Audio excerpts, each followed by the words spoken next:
핸들링님, 월세 얼마 만들고 퇴사하셨나요? 경제적 자유가 꿈입니다. 직장인 분들에게 좀 조언해 주시죠. 나 이렇게 피봇을 했다. 아, 투자 수익금이 어쨌든 월세를 넘어서고 내가 월급이 없어도 투자에 원금을 까먹지 않는 그런 순간에 이제 사표를 던져야 될 것 같아요.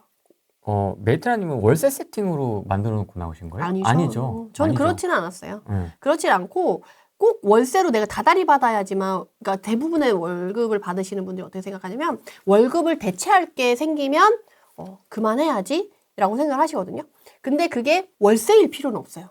봐봐요. 내가 1년에 그 수익금이 5천만 원이 됐어요. 그럼 그거를 통장에 넣어놓고 월세처럼 다달이 나한테 스스로 월급을 주면 되거든요. 그렇죠. 근데 그걸 월세로 받냐? 아니면 1년 잘 해서 수익을 만들어서 그게 한목에 묶어놓고 그거를 받냐? 그거의 차이는 있는 것 같아요. 다만 덜 불안하려면 그걸 만들어 놓고 나와야지. 그리고 그 다음 해도 똑같이 그게 가능할 거다라는 확신이 생겼을 때 그만둬야지. 1년은 가능한데 다음은 불가능해. 그렇죠. 그러면 안 되지. 특히나 이번 하락장 맞고 나서 되게 힘드셨던 분들이 그런 거예요. 상승장이 막 좋았어.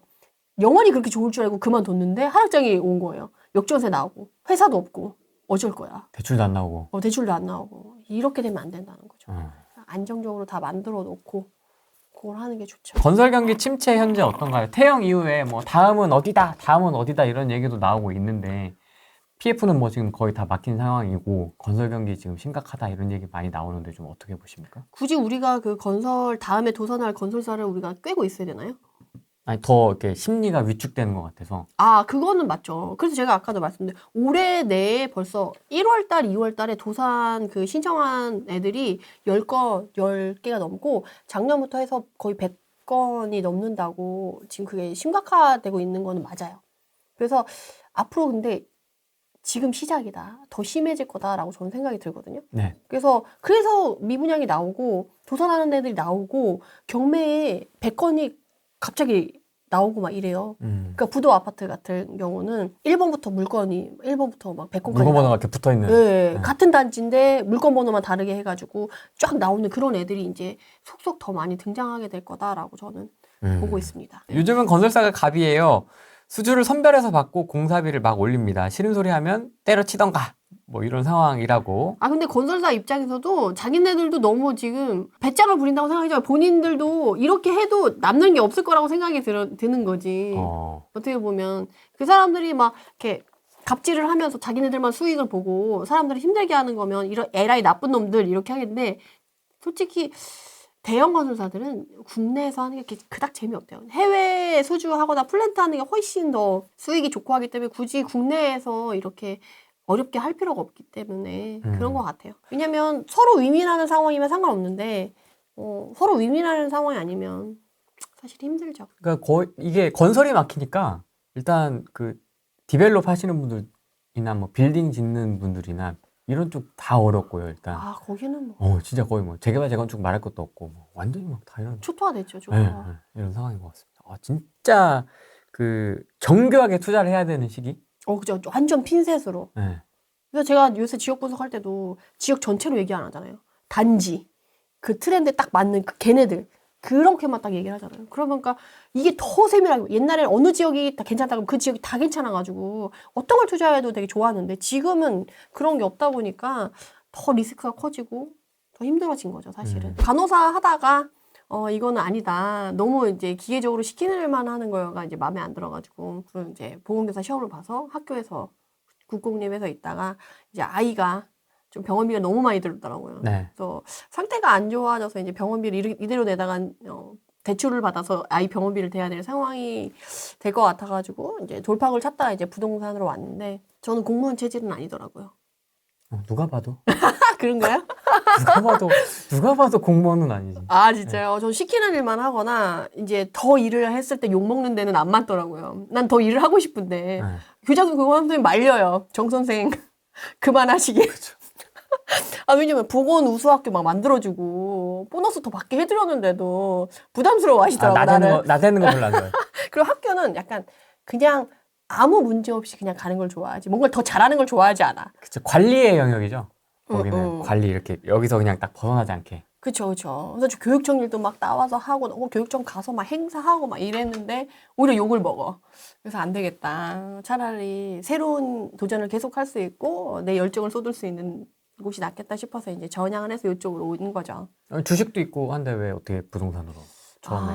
쫄보예요. 보수적이고 안정적인 걸 좋아해서 주식은 휴지 조각이 될 수 있지만 집은 망해도 실물이 남잖아요. 그리고 오래 걸리더라도 어쨌든 회복이 되는 거를 기대해 볼 수가 있어서 쫄보라서 보수적이라서. 그래서 처음 시작한 게 경매라고 제가 알고 있습니다. 네, 눈이 없잖아요. 부동산 보는 눈이 없잖아요. 근데 이 집이 오를지 안 오를지 모르는데 너무 불안한데 내가 이걸 사서 투자를 한다는 것 자체가 되게 두려웠는데 경매 우선 싸게 받고 싸게 받은 만큼 수익을 가져가는 게 확정이 된 거잖아요.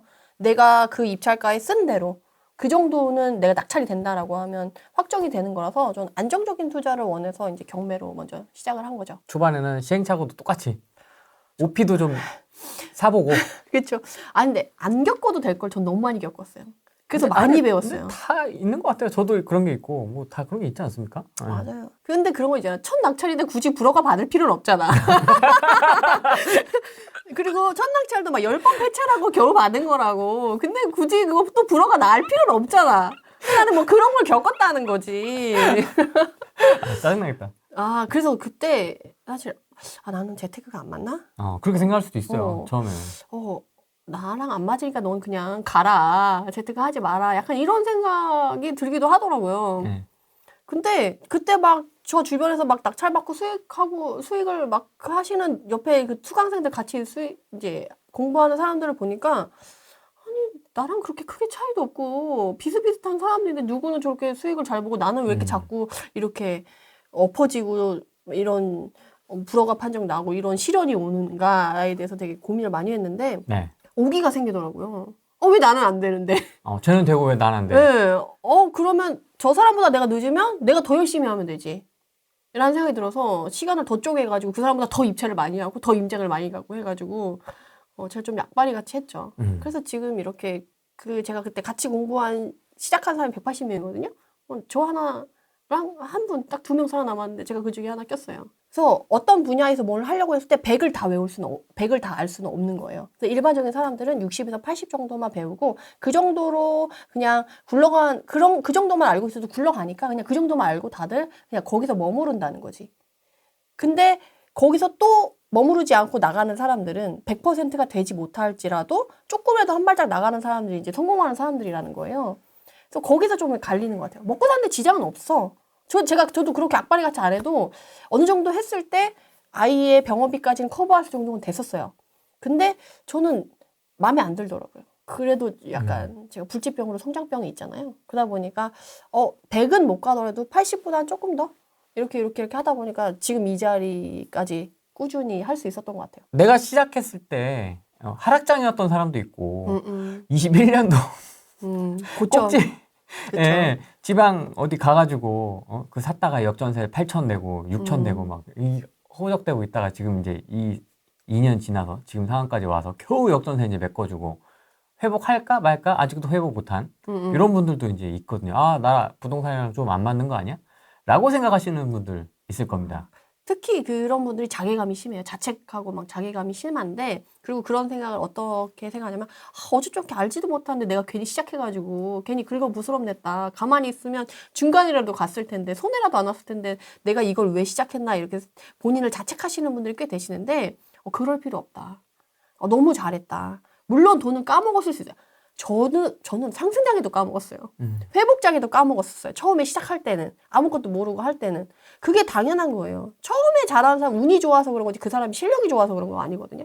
근데 지금 이렇게 힘들게 하셨던 경험이 다음 회복장을 상승장에 왔을 때는 그게 고스란히 남아요. 그게 어디 가지 않아요. 다만 내가 원하는 시기에 그 노력이 꽃을 피우지 못할 뿐이지 나중에 언제든지 내가 생각하지 못했던 방식으로 나를 찾아오더라고요. 전 그걸 너무 여러 번 느꼈어요.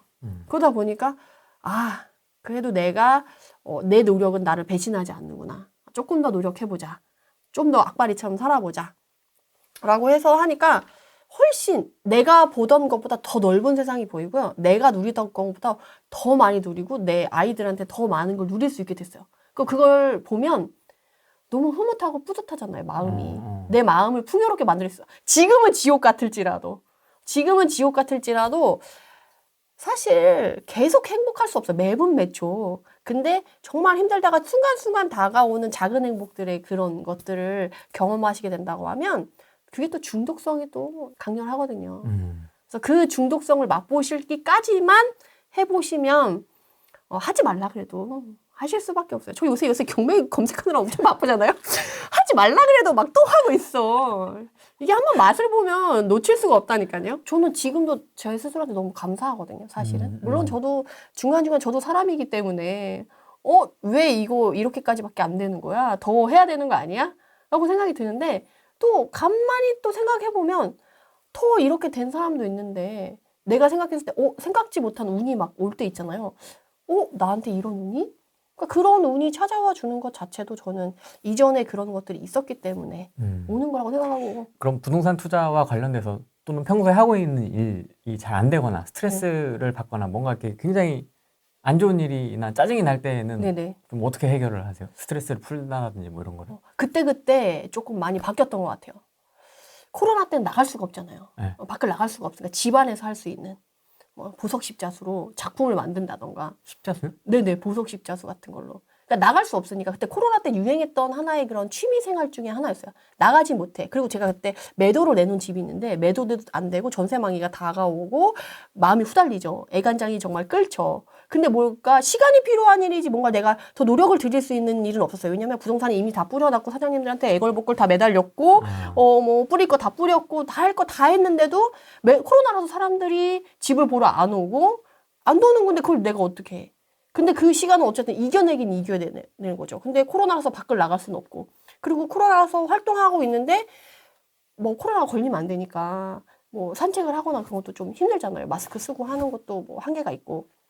그래서 집안에서 뭔가 시간을 이겨내기 위한 그런 걸 했을 때 뭘 할 걸까? 그래서 뭐 필사도 많이 했어요. 필사도 한 20권 해놓은 거 있거든요. 책 필사해 놓은 거. 노트로 한 20권 돼요. 뭐 그런 것도 필사도 해보고 뭐 보석 십자수도 해보고 뭐 이런 식으로 많이 했죠. 그래서 저희 집에 가면 보석 십자수 작품이 막 이렇게 많아요. 그래서 제가 아이들한테 얘기를 하죠. 엄마가 이렇게 힘들었어. 저 힘들지 않으면 보석 십자수를 안 해요.